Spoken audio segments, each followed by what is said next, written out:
If you ride motorcycles, then Charley Boorman needs no introduction. However, I have to say I do love British understatement. I mean, how else do you explain the decision to take a motorcycle trip from London to New York via the Asian continent and then call the journey long way round? Charley Boorman's now done 4 long-distance moto trips with his longtime friend and Star Wars character, Ewan McGregor, since 2004. Long way round, long way up, long way down, and most recently, long way home. He's also ran around on a few trips of his own, motorcycle or otherwise, like the Dakar Rally, hitting the 4 corners of Canada, and even traveling from England to Sydney, Australia, by any means necessary. And I mean, it makes perfect sense, but Charley enjoys motorcycles for the same reasons any of us do. The chance to escape, clear our heads, and focus on the next mile rather than the next worry. And most recently, after 17 countries and 10,000 miles around Europe in just 3 months, that feeling of coming home after accomplishing one hell of a ride. This is Charley Boorman. I'm your host, Mark Long, and you're listening to Driven to Ride. All right, Charley Boorman, you are on Driven to Ride. Thank you so much for being here. It is quite an honor. Oh, well, listen, it's a pleasure. Well, listen, it's always a pleasure to talk about motorcycles. And it's my favorite subject is me. So that's fantastic. Perfect. Well, then you'll fit right in here because this one's all about you and all about motorcycles. So, but speaking of you, let's start at the beginning. In your own words, what do you think most people know you for, and what is your claim to fame? Or I guess in your instance, it may be claims to fame. Oh, wow. Okay, so I think claim to fame. It's an odd. I've had a few different kind of careers really that kind of have amalgamated into where I am now, and my father is a film director, and he directed films like Deliverance and Excalibur and Hope and Glory and Emerald Forest and Point Blank and loads of really good movies in the 60s, 70s, 80s, 90s and early thousands. Dad was in his sort of prime, really, as a global film director, Sir John Boorman. And then as children, we were 4 children. So whenever Dad made a movie and he needed kids, he would say, let's not employ any children. I have 4 children that are free. So we were exploited as children. They didn't have all those telephone numbers that children could child helplines. They didn't have those in those days. So we would always travel with my father all over the world, making his movies from South America to the Pacific and California and South Carolina and Georgia and all those kind of places, while Dad was making movies. And then when we weren't sort of traveling around the world following Dad on movie sets, we lived in Ireland in up in the Wicklow Mountains, quite remotely. So real kind of different places from being in Hollywood to being up in the Wicklow Mountains in the middle of nowhere. Yeah. And then I started riding motorbikes when I was in Ireland. When I was a kid, I used to ride horses a lot and loved riding horses. And then Tommy Rochford, this fella in the next door village, had a Mako 400, and I dabbled on little monkey bikes and stuff like that. But yeah, Tommy had this Mako 400, and back in the day, I'm sure you'll remember, they were the bike. That was the bike to have. And I convinced him to give me a go on it, and I couldn't really I couldn't really put my feet on the foot pegs. Anyway, he let me go off and put it in first gear, and I just rode around the field until I fell off. And then with a motorcycle, you didn't have to muck it out. You didn't have to wash it, clean it. You didn't have to feed it. You didn't have to clean the tack.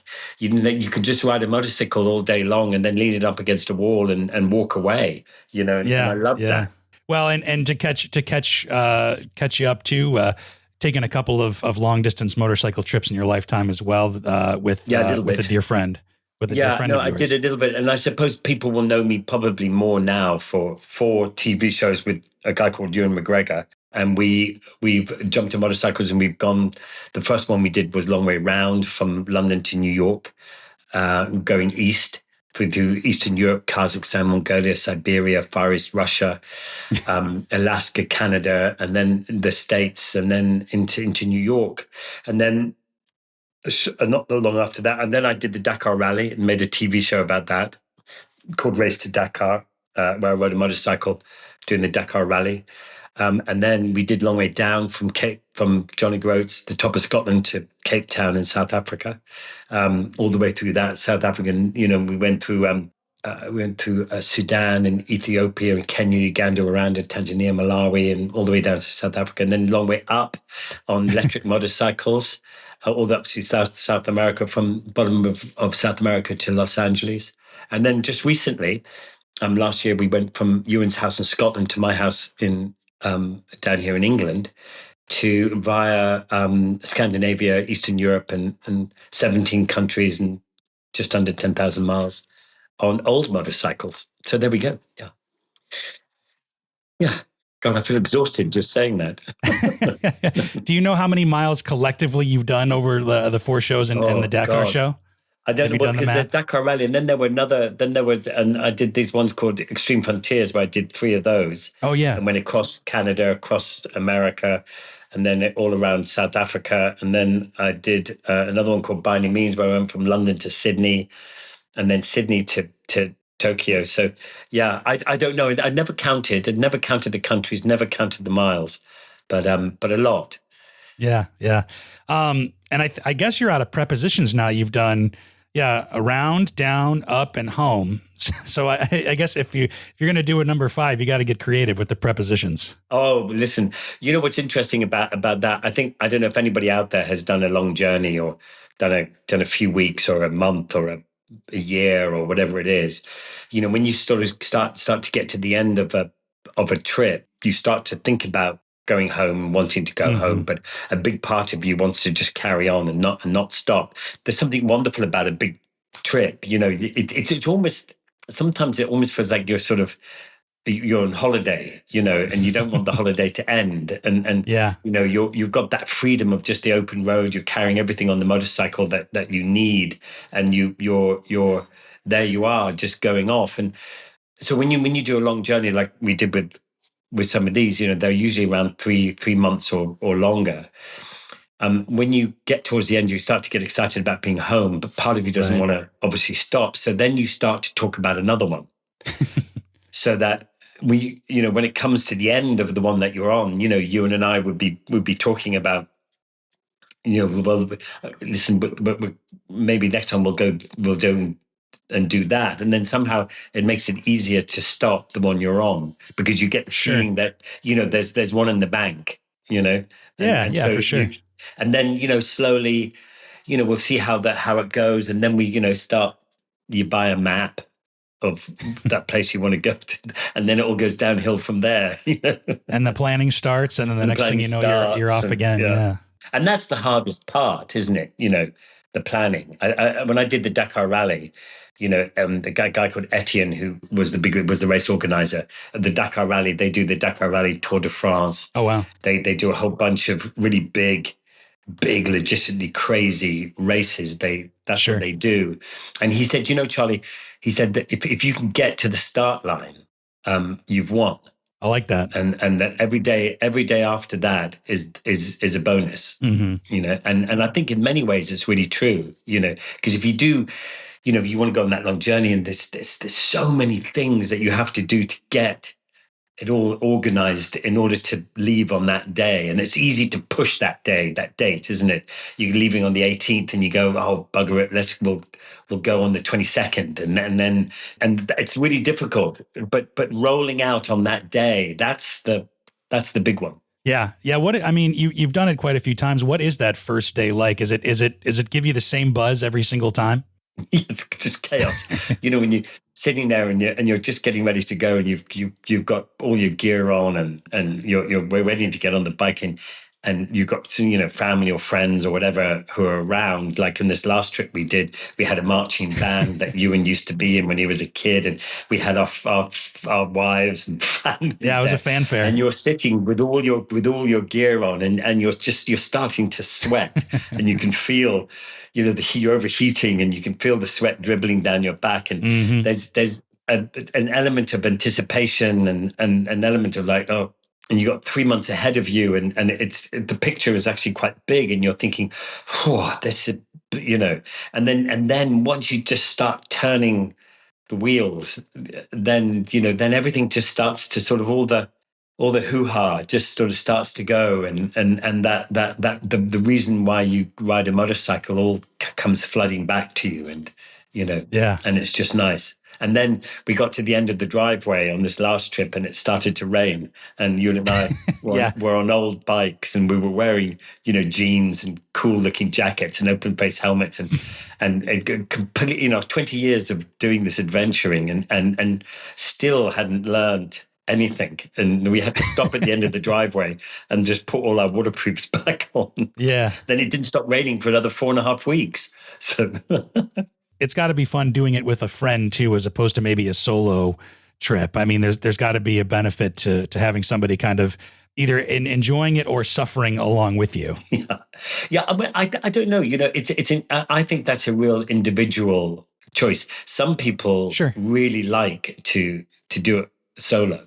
There's a guy called, I don't know if you're going to know a guy called Nick Sanders, and he has a couple of records of going around the world on his own. Okay. Know, but for me, I've never been a person to go on holiday on my own, or I would always go with somebody. I'm not a good person by myself, and I don't think maybe Ewan isn't either. I don't know, but I think we both like the fact that as you say, we have a friend to sort of go through the ups and downs and make and if you're not feeling great, you can lean on that person that day, or vice versa.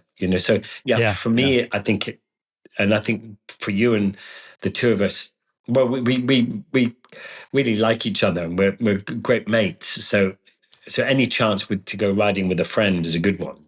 Yeah.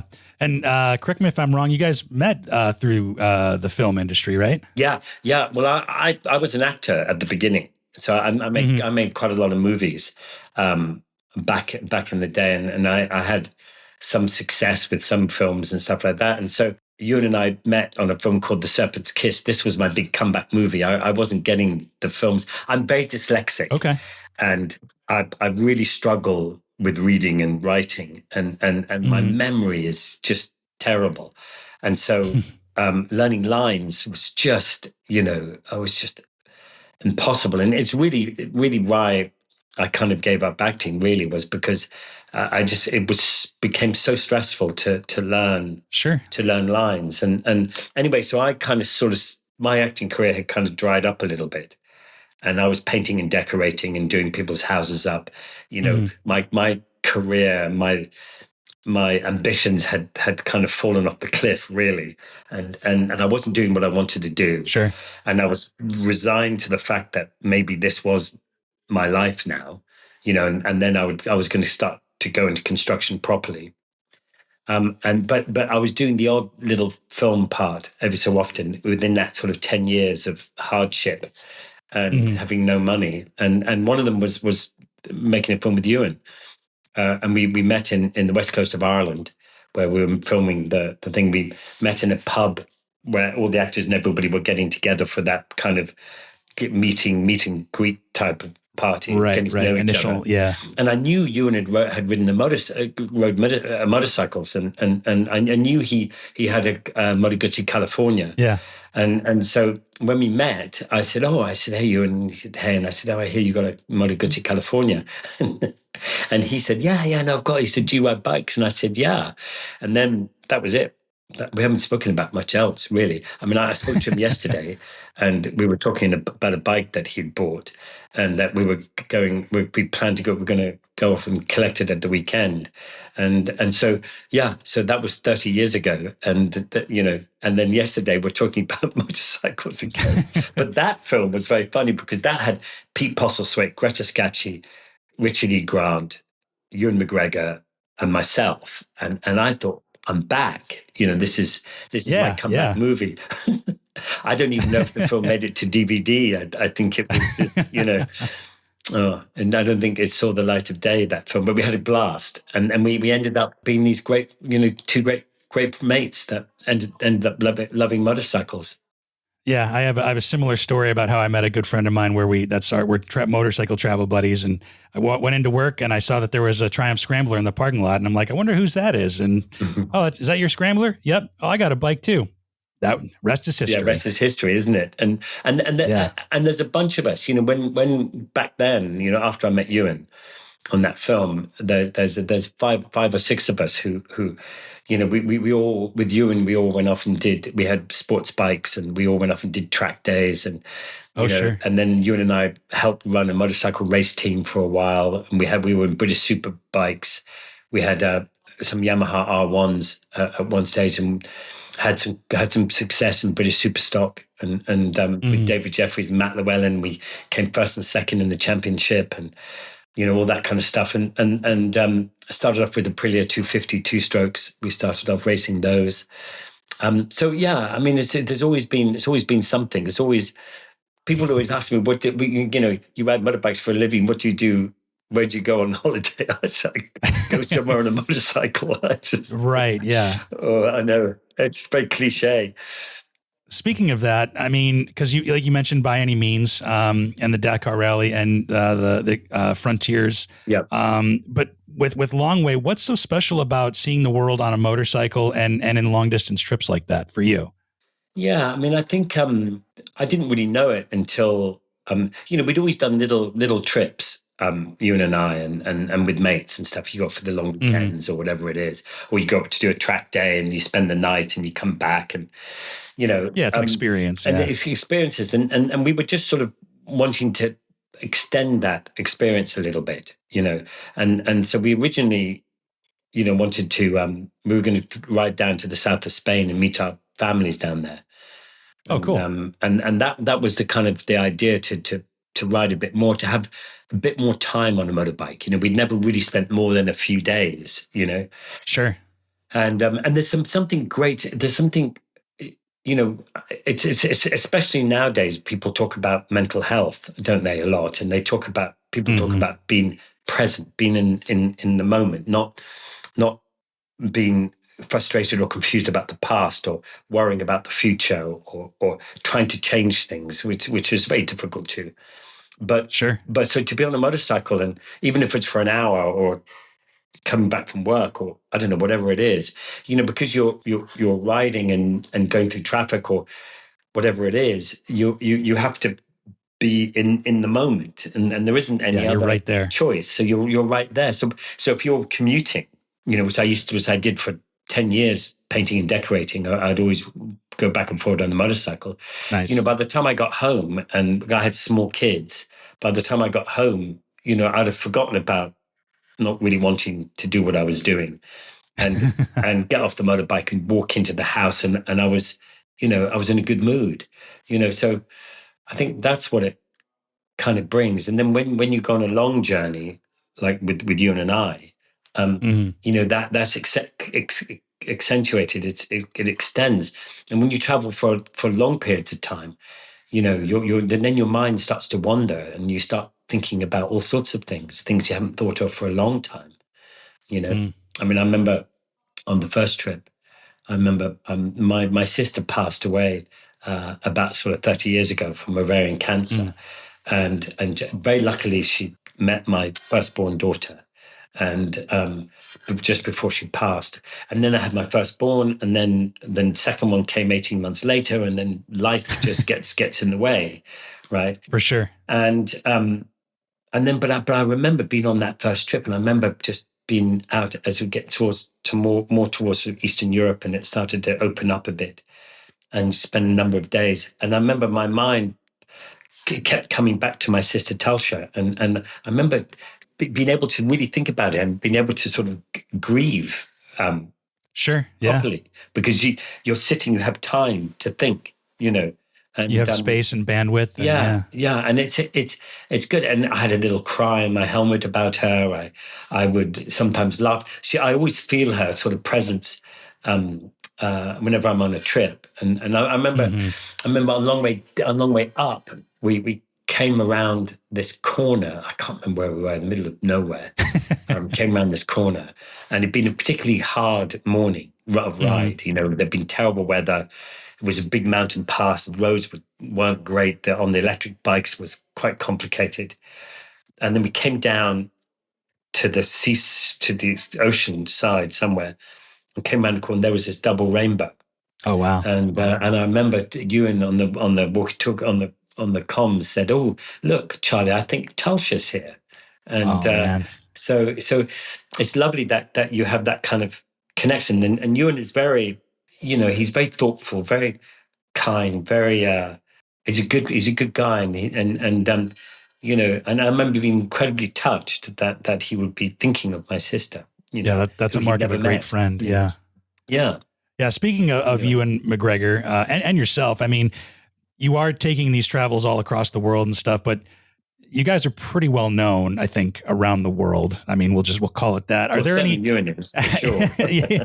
are there any challenges like traveling as a famous person or also traveling with a famous person? I mean, I know in one of the episodes of Long Way Home, you guys are in like I think you're getting some cheese in Amsterdam, and Oh, yeah.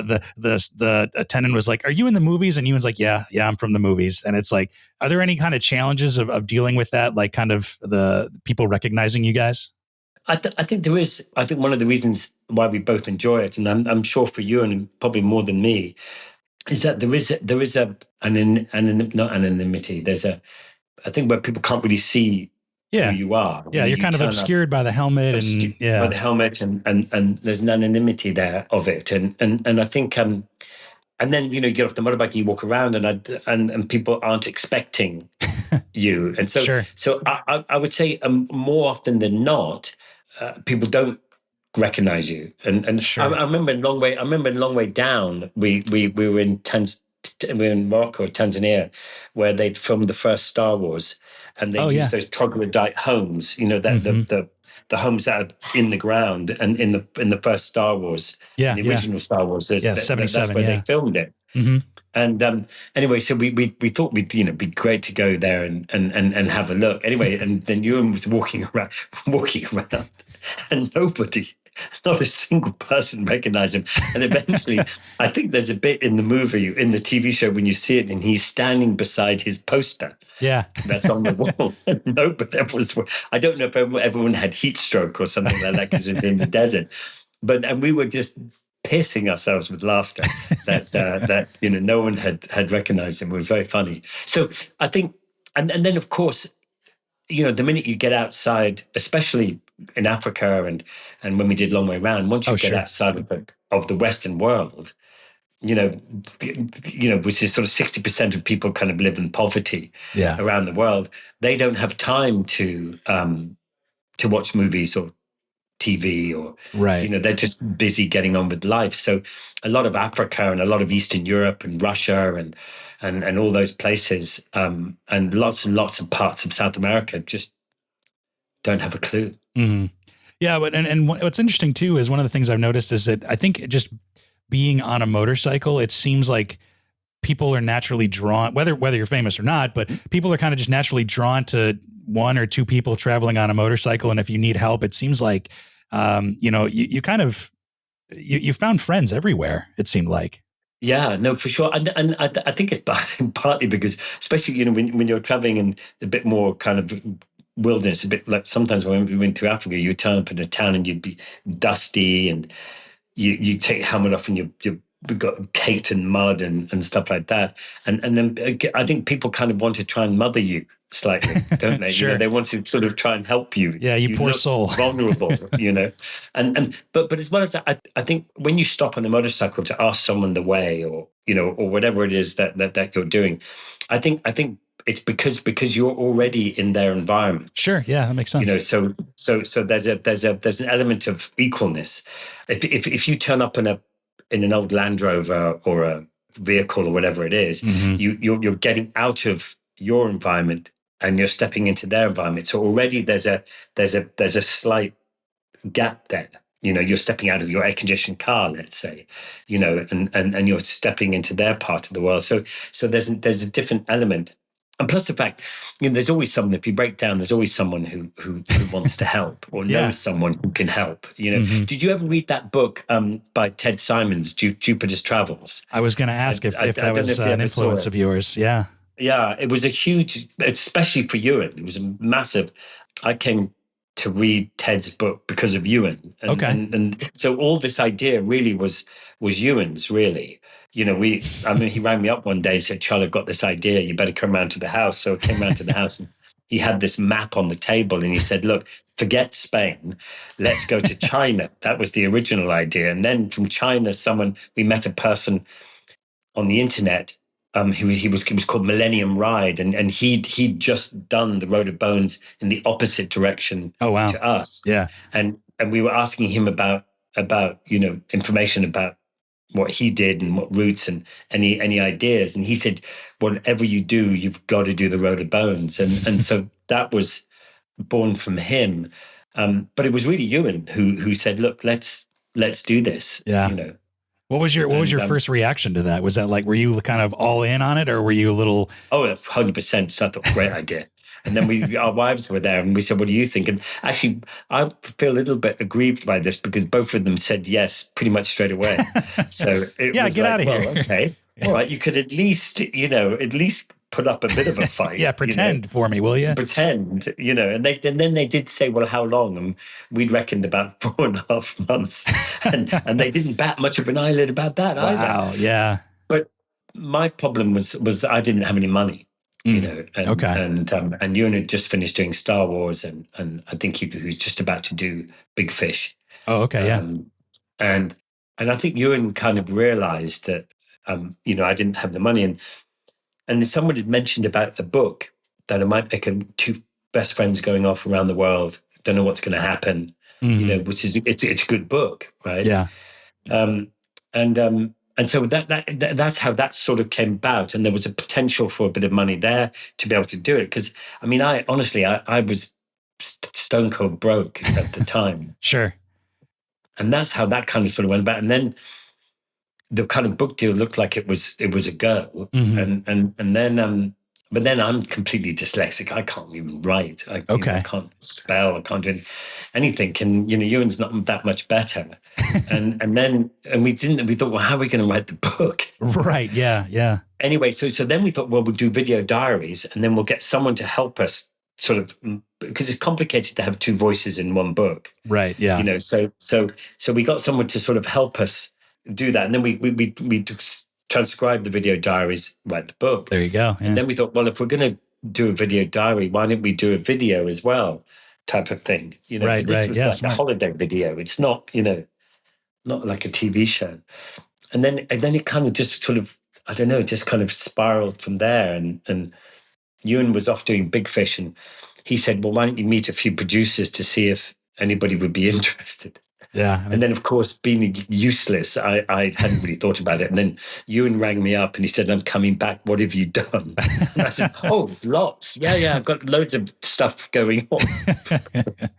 And I kind of panicked and rang up a few production companies. And Russ Malkin, who is Russ and Dave, who helped us make the TV shows. Yeah. I'd met Russ at a housewarming party that I'd done up this guy's flat. I'd done the kitchen and the whole flat. I'd redone it, and I'd met him at the party, and he'd said he'd made some TV shows about motorcycles and stuff like that. And then one of the cupboards of the kitchen fell off the wall, which I was kind of responsible for, because that was quite dramatic as well. So I don't know what he must have thought of me at that stage, but and then I don't think he believed that I knew Ewan. Oh, really? I don't think so. And because I said, yeah, let's meet, made a meeting. Then Ewan's phone went over. I had to cancel and redo it. And he thought, whatever, And then when we finally did turn up, he was up on like the third floor, and we turned up on motorbikes. And he looked out the window, and he went, Christ, he said, that is them coming. And he had someone working with them. And then he had a couple of friends round, and he got the friends to sit at the desks to look like they were working. Look busy. To look like a busy kind of thing. Yeah. They were just two friends sitting at the office desk. We didn't know that till like years later. Yeah. And then we met him, and then we ended up making a TV show. Mm-hmm. So yeah, and now you've done it multiple times. How has like the motorcycle world changed since like long way around the first one to now, or even just in general from seeing all these different slices of the motorcycle world, from racing and super sports and ADV and all that, and even electric for that matter?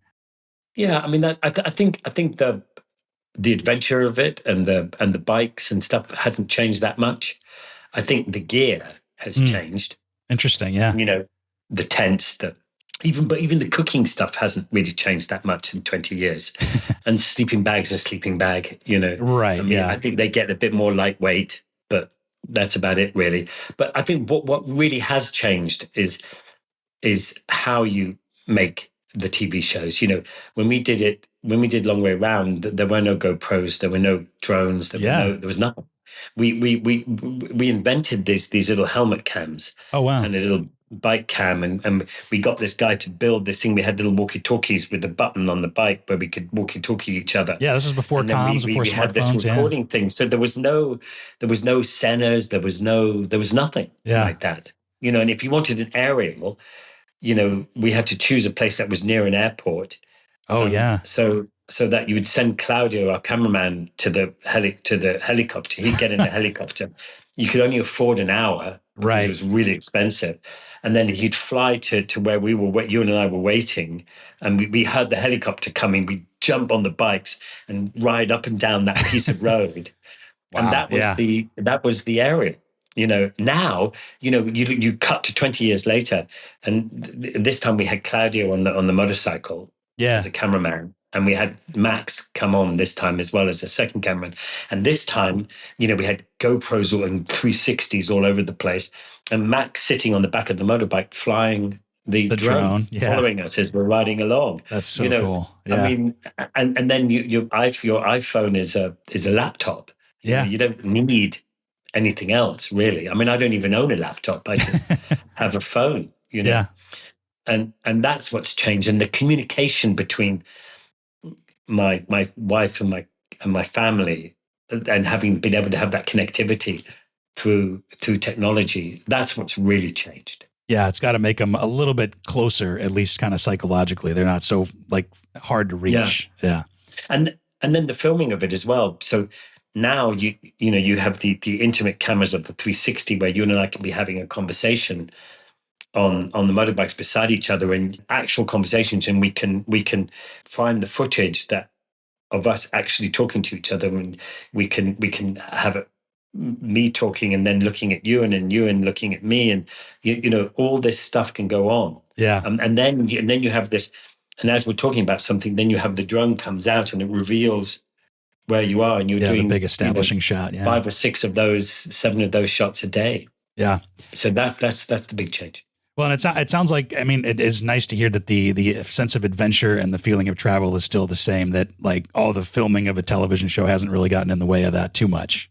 Yeah, no, not too much. I mean, it always takes a bit more time. But, sure. But you know what it's like when you're fiddling around with your little drone and you're trying to send it off, and it doesn't, it doesn't want to work because of something, and so those bits always take time for everybody, and everybody seems to. Everybody's capturing everything now, Right, yeah. I mean, the danger is that you spend hours and hours and hours filming with your GoPros and stuff like that. And that's all fine. But then, when you come back, so many friends of mine have come back with tons and tons of footage. Oh, yeah. And it stays in the cupboard drawer or sits on the computer for years. Maybe sometimes you never get back to it, maybe. Sure, yeah. So, but I do like it. Yeah. I do like it. It's escaping, isn't it? Ewan calls it our fourth honeymoon. Yeah, I mean, spending that much time with somebody, it doesn't matter who it is. I mean, you guys got to know each other like backs of your hands, and really have a friendship that is lasts a lifetime for sure. So yeah, well, you were saying with your friend that you have your buddy who you ride motorbikes with. Yeah, you do really get to know each other.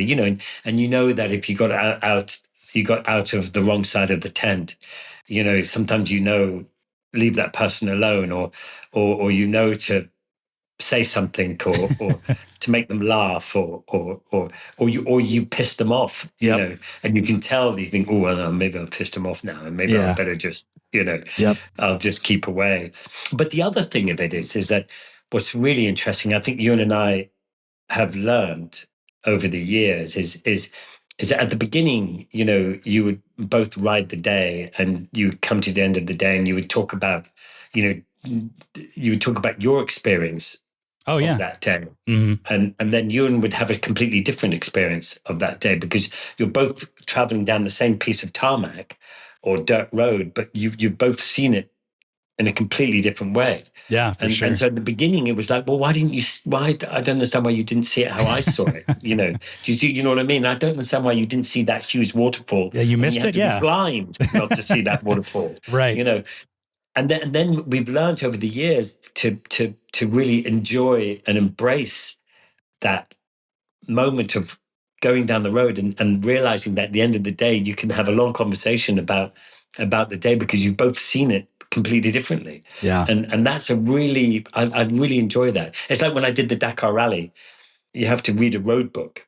So, Right. Yeah. At kilometer 226, there's treble danger, old riverbed, on exit of old riverbed, compass bearing 119. Mm-hmm. Right.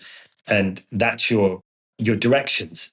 But it's super complicated at the beginning, because it's that person writing the road book. Oh I would yeah. write it completely differently. Yeah, sure.